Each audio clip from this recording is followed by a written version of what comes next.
Weekend itineraries, things to do on a weekend away around the UK. Today I'm in the capital city of Northern Ireland, Belfast, and I'm here at their city airport, which is named after footballing hero George Best. It's just minutes from the city centre and flights from mainland Great Britain take around an hour.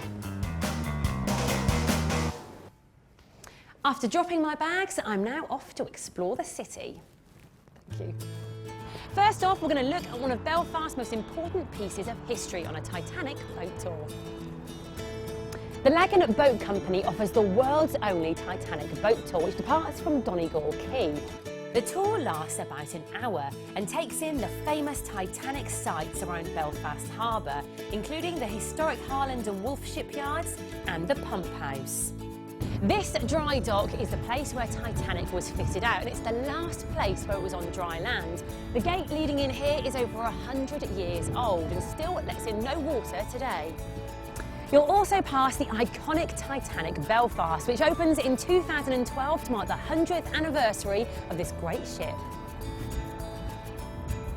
The Titanic was conceived, designed and built here in Belfast, and as the locals say, she was all right when she left here.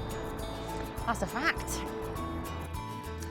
Getting off the boat, you can't help but notice this big blue fish, one of Belfast's best-loved sculptures. Take a closer look. Every scale is a tile, and every tile tells a story about the city going back hundreds of years.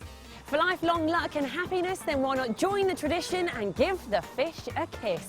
Go on, give it a try. What a smacker. Just for the halibut. Now it's one of Belfast's oldest attractions, St George's Market, which was built in the 1890s. It's known as one of the best markets in the UK and Ireland. On different days, everything from books to antiques, clothes to specialty foods can be found here. Lovely, thank you. And if all that food is making you hungry, then why not stop off at St George's Market Bar and Grill for some lunch. They do a great selection of bar food throughout the day, and you can wash it all down with a nice pint of chilled Guinness. Cheers. Now to one of Belfast's newest shopping areas, Victoria Square, which is just a few minutes walk away.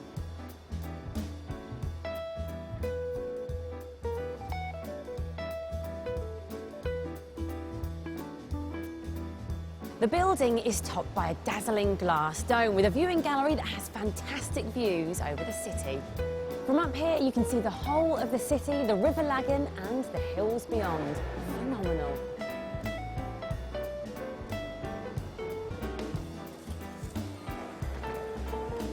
It's open 7 days a week and is home to many well-known brands, including Northern Ireland's only House of Fraser. Now we all need a little bit of luxury in our lives, so I'm off to check out the 5-star Merchant Hotel, and I'm arriving in their classic Rolls-Royce Phantom, which is available for weddings or just if you want to cruise the town in style.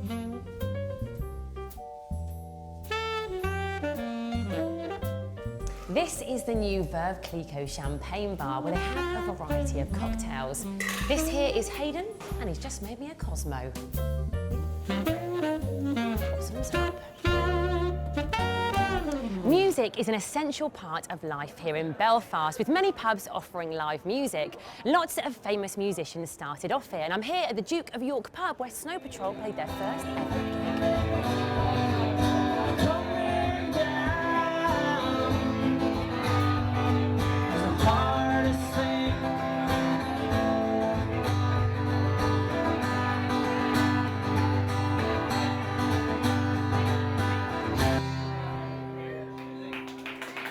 Cheers, thank you. Well, what a day. I'm now back at my hotel for a good night's sleep. There are loads of places to stay with accommodation to suit all pockets. I'm staying at the Wellington Park Hotel in the lively University District. Evening. After a good night's sleep, I'm going to blow away the cobwebs with a Belfast City bike tour. The guides know the city inside out and offer advice on what to see, where to eat and even where to party. This is Jerome and he's going to be showing us some of the sights.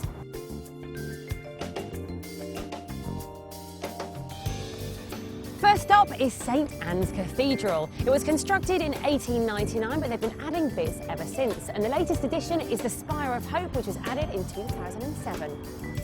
The tours take in over 30 points of interest. My tour includes views of the Botanic Garden, Ulster Museum and the historic Queen's University, which was designed by Sir Charles Lanyon.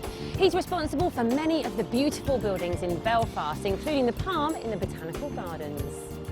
This engaging guided tour is the perfect way to explore the city. After all that pedalling around the city, it's now time for a spot of lunch. If you're a fan of seafood, then why not try Morn Seafood Bar for a real treat? The menu has a great selection of seafood delights, and you can wash it all down with their very own Morn Oyster Stout, specially created to complement the seafood. Next door, they have opened the BelFast Cookery School.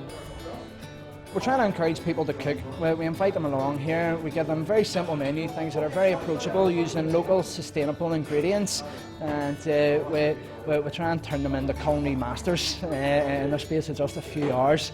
We give them as much info as possible. We then let them loose on the stove to have a go at it themselves. Everybody's left alive. Nobody's going home with a fish finger as opposed to their own, and generally fantastic. So if you love cooking and want to learn a few tricks, then why not check out their classes? Courses include Thai, Italian or the ever-popular seafood.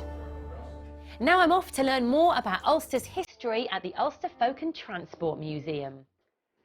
In the Transport Museum, you can jump on and off at majestic steam locomotives, see vintage cars like this that won the Spanish Grand Prix in 1924, to this, the DeLorean, which was made famous in the Back to the Future movies and was built here in Belfast. If Titanic has captured your imagination, then there's an amazing exhibition on called Titanica, where you can learn more about the great ship's history.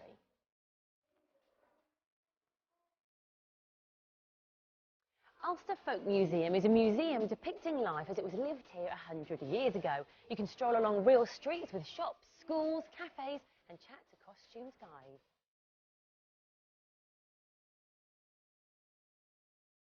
I flew in and I've decided to get the boat back. Regular ferries depart for the mainland, and with my cabin booked I can get 40 winks before arriving back in England bright and early tomorrow.